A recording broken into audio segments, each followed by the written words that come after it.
Добро утро и од мене, добре дојдовте и оваа среќна среда во магазин, а денеска ја пречекувам ликовната уметница Гордана Винчич, со која што зборуваме за многу интересни теми. Таа навистина има инспиративна приказна зад себе, за година дена аджилак на Крит, за тамошната колекција, за патешествието во Германија, за изложбата во Непал, за ликовните колонии тука, но и во странство, во Бугарија, како и за предстојната изложба во Скопје. Зборуваме во продолжение, па затоа останете со нас да го проследите разговорот и оние интересни теми кои што ни следуваат со мојата драга гостинка. Добро ти утро. Добро утро. Добре дојдовте. Многу ми е мило што дојдов, ги поздравам сите гледачи, баш интересно утро.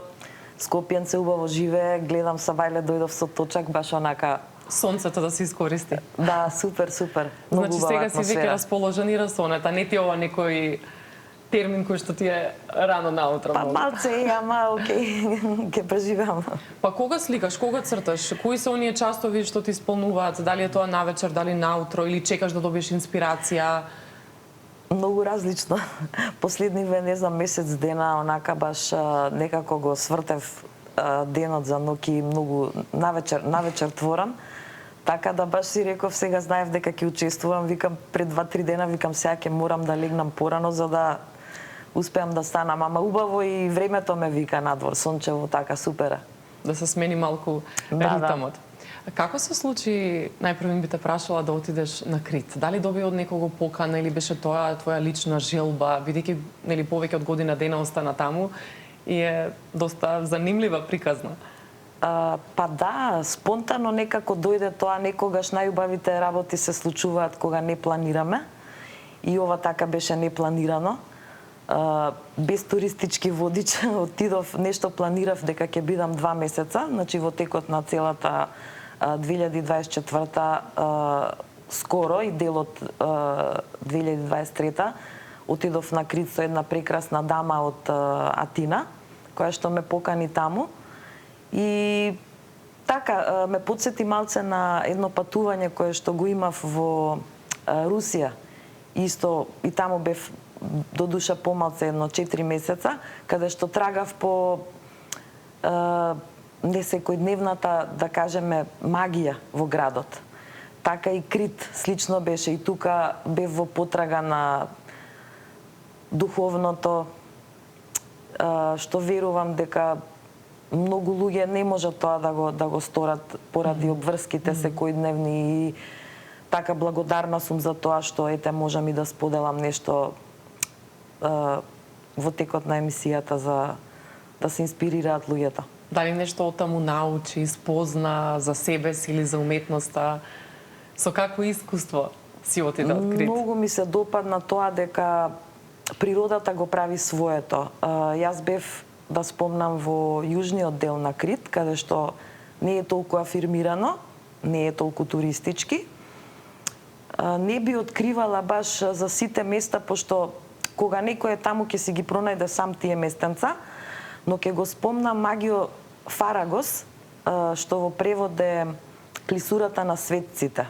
Тука се движев ја во некој диаметар од 50 километри од тоа место, каде што дури и во Библијата се спомнува дека многу од апостолите на Исус биле во тие места, и конкретно баш во таа една пештера каде што јас бев, и имав можност да живеам таму неколку месеци. И тоа тешко да се пренесе, но најглавното е поврзувањето со природата, со елементите, водата, воздухот, огинот. Малце животот може да биде, да потсеќа на некој трајб, како племенско живење, но свеста која што таму се некако манифестира во 3D, многу побргу. Било што нешто да замислам, например, ќе се изманифестира надвор, што во градовите, за разлика, многу потешко, затоа што е бучно, тие синхроницитетите не можеме баш толку да ги приметиме. Спиеме некако, а ваму во природата, се еден конкретен пример, малце ќе биде можеби банален и едноставен, но, например, додека јадев кикиритки, раскажував дека многу сакам уствари бадем јас. И во моментот како ја отворив таа кикиритката, внатре имаше бадеми. Мислам, меджик. Меджик скроз. Баш. Да. Така се споив со природата на специфичен начин, сретнав многу луѓе кои што исто се трагачи. Тоа не се луѓе кои што одат, например, на одмор, на некој чартер или не знам, само така да го истераат поради што нели се слободни од работа. Сега не дека сакам да ги некако маловажам, например, тие луѓе, но ова е нешто сосема друго кога одиш за да се поврзеш со себе едноставно, со есенцијата на животот, на сопството кое што уствари е тоа што дава надеж за постоењето. И таму исто така сликаше, црташе, имаше инспирација за една нова колекција. Тоа беше начинот на кој што јас обстојував таму. Повеќето сликав портрети, што имам и намера тебе да ти направам, да бие брзиве, експресивни. Може, да, додека сме така тука. Така може и да почнам и со тоа. А каква техника користиш најчесто? Па најчесто за овие експресивните портрети користам јагленче, еве сега малце може и моливче. А на оние други кои што си во повеќе бои, ете кои што ги гледаме и во позадина овие твои дела. Тука излезе една многу интересна колекција на Крит, животот како приказна. Изобилуваат со бои. Тука илустрирам сите тие магични моменти, например, можев да пешачам некогаш и повеќе од 20 километри на ден за да дојдам до некоја пештера, за да ја доживеам, за да имам медитација таму.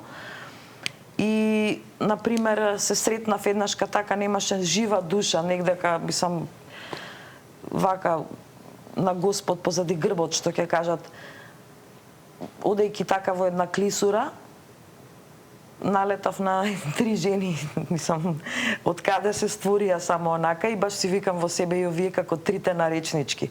И стварно, после некој разговор со нив, уствари оние беа 2 постари и една помлада.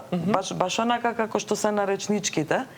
И во некој краток разговор, диалог тука, ми рекоа дека уствари таа помалата ќе има иницијација, нели, духовна иницијација. Мислам, тоа е многу New Age би звучило или вака укултно, ама тоа се прави едноставно. И наеднаш ова испод пазува извади една, таа најстарата извади јагоди. И јас си викам, од кај се сега овие јагоди? Мислам, такви чудни манифестации имаше. И тоа е пример во една од тие илустративните дела, кои што можеби сега нели во прилогот ги гледаат гледачите, има баш средбата со трите наречнички. Да. Да, има и таква фотографија каде што сте сите заедно, инаку гледаме и мачките дека ти се Да, и мачињата огромна мотивација. И мачињата беа нешто, ете што таму една колекција извадив со мачиња. И над 150 портрети извадив, еве вакви се ако тебе што ќе ти кои што се брзи, така? Направам брзи, да, експресивни. И тие ги работев што се вика на една нога стоење вака на брзина и обично имаше прилично што знам и смеење и анализи секакви паднаа, пошто јас сега тебе ловам од тебе емоции. Емоциите вака или состојба на свест може да биде. Не се замарам со можеби дали ќе личиш, нели? Току на емотивно ниво се поврзуваш, нели, со оној чиј што портрет го правиш. Да, во некоја квантна физика сега да видиме како изгледаш. Кој ги купува тие дела? Знам дека и во странство има доста од твоите дела. Каде се најпродавани? Па во Шведска доста продавам. Таму и живеев, нешто спомнав, нели, дека во Шведска имам живеено над 20 години. Сега последно моите дела се во Германија. Таму и престојуваше? Таму бев 3 месеци, да. Имаше изложба таму или? Па, повеќе би рекла вака, дека бев, уствари, кај некои патрони, тоа се луѓе кои што поддржуваат уметност, и 3 месеца престојував таму и имаше некои средби за изложба во есенскиот период што доаѓа, така да ќе видам тоа дали ќе се оствари и како ќе биде. но и таму работев со портрети. Значи, тие патрони, они обично се и колекционери на мојата уметност, значи, купуваат некои дела, ми обезбедуваат карта да дојдам до таму, како во старите времиња, да. Баш те гледаат како прекрасен пар еден од Англија е он, а девојката е од Германија. А и он иначе ги запознав на Крит, помеѓу тие што спомнав, нели, трагачите по духовното. Оттаму познанството. Да, баш овие конкретно.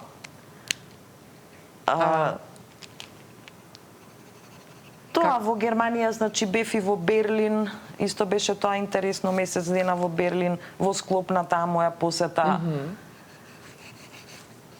Како се случи пак твоите дела да бидат изложени во Непал? Тоа беше групна изложба, така? Да, групна изложба, тоа беше исто додека бев на Крит, добив покана и не можев да отидам, но бев рекрутирана од една колешка, Ката Рудакова, она е пола русинка, пола украинка. И сме имале можност, ете ќе ја спомнам и колонијата во Валандово, што обично секоја година ја организирам, заедно со Домот на културата и поддржана од Министерство на култура. Таму се запознавме, она една прилика беше, иначе наградувана уметничка, она ме предложи и изложбата беше во Катманду, каде што председателот на Непал ја отвараше изложбата. Мислам, баш беше онака кул. Јас бев тогаш баш во Крит. Вистина, значи, грандиозно. На едно високо ниво, што ми председателот. Да, ваму во Пештера добиваш информација дека си на изложба во Непал. Така, иако не беше, нели, физички присутна таму, но сепак твоите дела беа изложени. Да, 2 дела во беа Непал. и тоа можеби ако стигнеме, нели, поврзани се, пошто истражувам и по изотерската алатка, да ја кажеме, езотерична алатка Тарот. Таму беа изложени 2 тарот карти што ги насликав. Се вика интересно. The Fool, едната, и The Magician. И они се архетипски, така интересни. The Fool е народ, а магионичарот е неговиот опозит. Така да тие дела беа ете специфично. И сега ги спомна и ликовните колони, нели, во Валандово дека ги организираш, а какво искуство беше пак во Бугарија? Ликовната колонија, по кој повод беше таму? Од кои држави запозна луѓе? Во Бугарија имаше повеќето од Балканот, во Стара Загора беше тоа. И ова збориме за некои случаи последната година, што се има случајно. И тука имаше и од Румунија, и од Србија, но повеќето беа од Бугарија. И ја како единствена бев од Македонија представник. Тука бев поканета од професорот Светозар Надев, што е на катедрата во Стара Загора.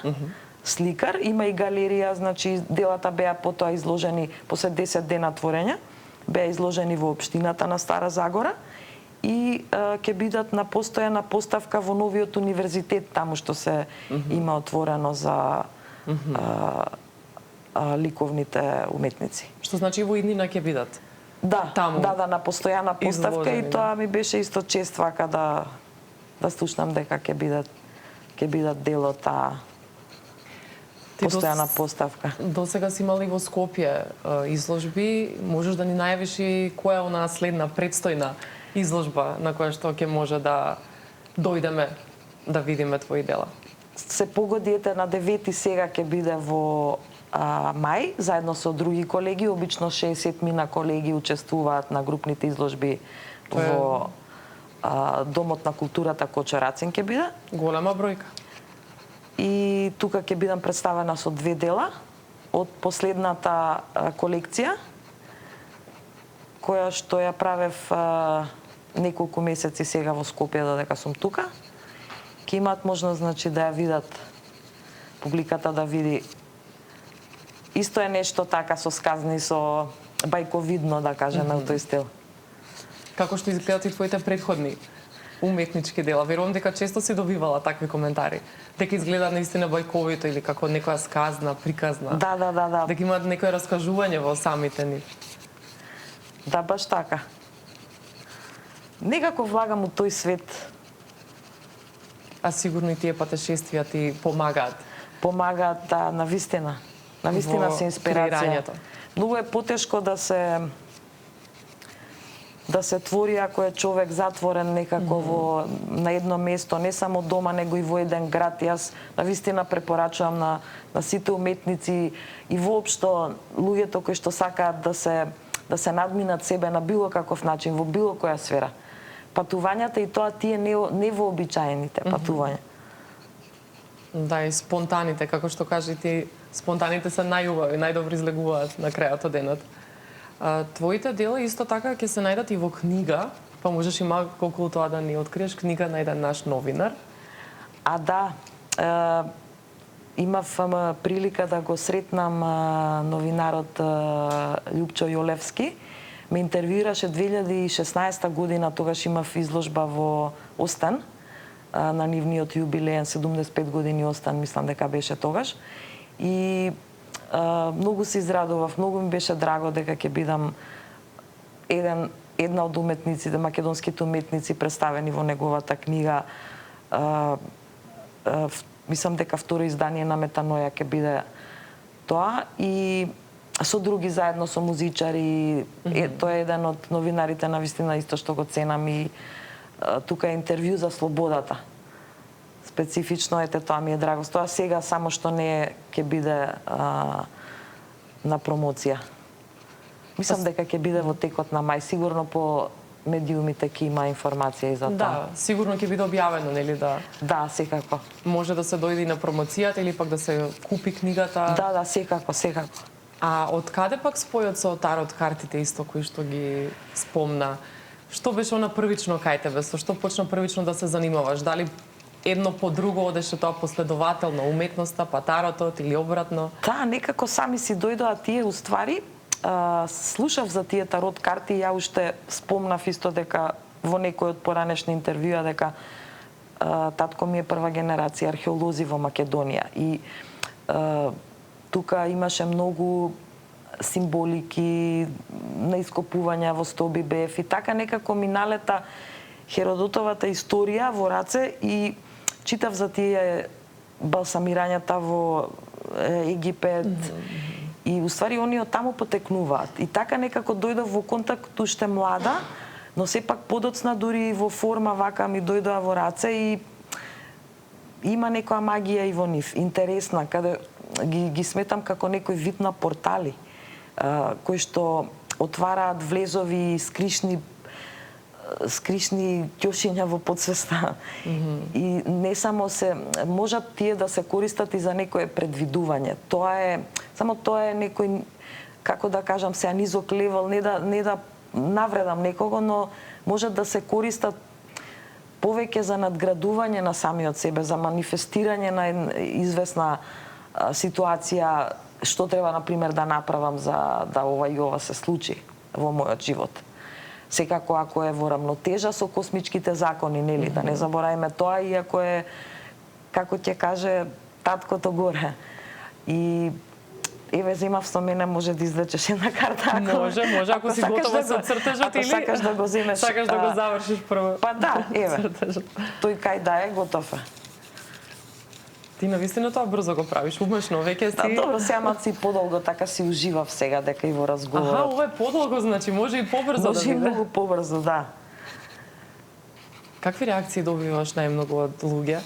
Од тие кои што ти приоѓаат, кои што барат твое уметничко дело? Кои се најчестите коментари? Убави коментари се. Мене драго ми е, не знам, се смеат. Сега има и јас сум активна доста по социјалните мрежи, Facebook, Instagram, можат да видат гледачите вака. Има луѓе што сведочат, кажуваат, сега да не зборам тука. Мислам, не сакам да да, но ете сигурно има нешто детали, ама многу позитивни што ти останало, се. Да, во сеќавање. Позитивно, пред некој ден баш една девојка, уствари она била професорка на во Лазар Личеновски, беше многу мило што она ми купи 2 дела и нешто нешто коментираше дека не верува дека сум била стварна, знаеш, ама делата пошто и се дома вака си ги гледа дека сум и се случила, као мислам сега тоа и пред епте негото да си го галам, ама така задоволна ја инспирирав ете конкретно неа. Можеби имам некој поглед на животот баш поради тоа што се тргнав од, сега да кажам, матриксот, не знам, мислам дека многу мина ќе ме сватат.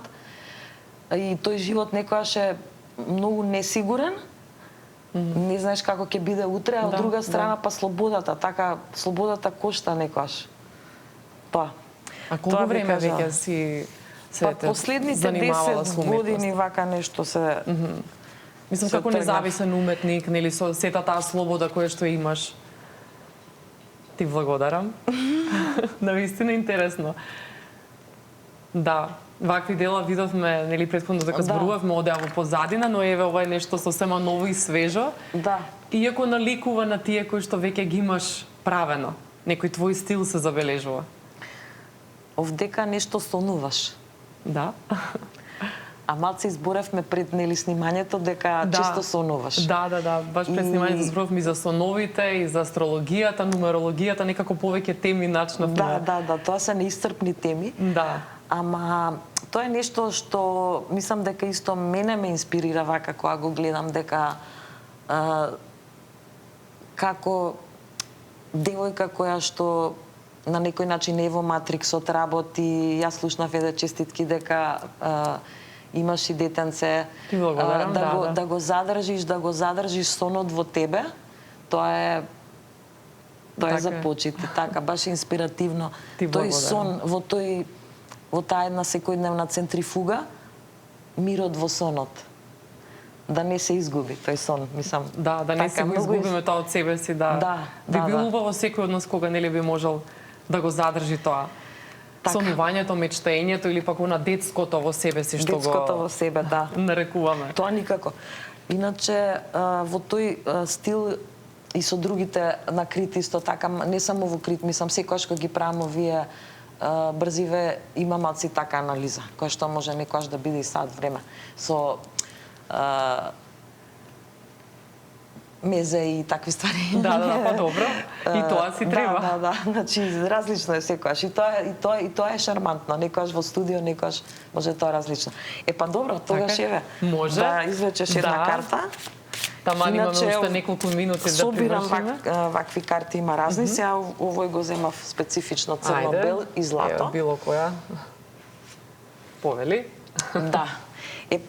Ова е четворка, во обичните карти, ова е четворка пик, елементал воздух, интересно, значи овдека гледаме еден воин кој што лежи и баш што зборувавме сега се манифестира. Ова што го кажавме за сонот, дека и тој воинот овдека лежи, он генерира енергија. Значи во таа своја медитативна состојба на сон и прима. Значи он прима информација од сите можни сфери, пошто воздух тоа е информација, меѓу другото. Иначе четворка, многу убав балансен број, нели 2+2, така си иде. Зборевме за нумерологијата, нели? Да, и за балансот. Така да, ете, на кратко нешто, он се наоѓа исто во некоја, тука се гледа едно прозорче како некоја катедрала. Тоа може да значи исто дека, сега да не збориме нели за иднината, ама некој вид на потенцијал постои нели во квантните полиња, дека може да патуваш негдека. Така, баш интересно. Да, каде што ќе те привлечат специфично некои катедрали. Да, а ме привлекуваат. Кога патувам, навистина ме привлекуваат катедралите. Добро, воздухот и со мојот хороскопски знак има врска, воздушен знак сум, па можеби и тоа се поклопи. И тоа е поврзано, да. Ете она манифестација за која што зборувавме. Мене навистина ми беше интересно и многу брзо ми пролета времето со тебе. Да, многу. Би сакала да имаме барем уште неколку емисии за да се дозборуваме, да кажеме се што сакаме. Да, секако би дошла. Да. И секако јас би те поканила и добре дојде на си секогаш и драго ми што успеавме да ја најавим и твојата нова изложба на 9 мај. Ти посакувам успеси на секое поле и секако да ни дојдеш пак. Ти благодарам и на гледачите исто поздрав голем. Ти благодарам и тебе, се гледаме повторно, а ние продолжуваме со музика, одиме со Мијата и Теда.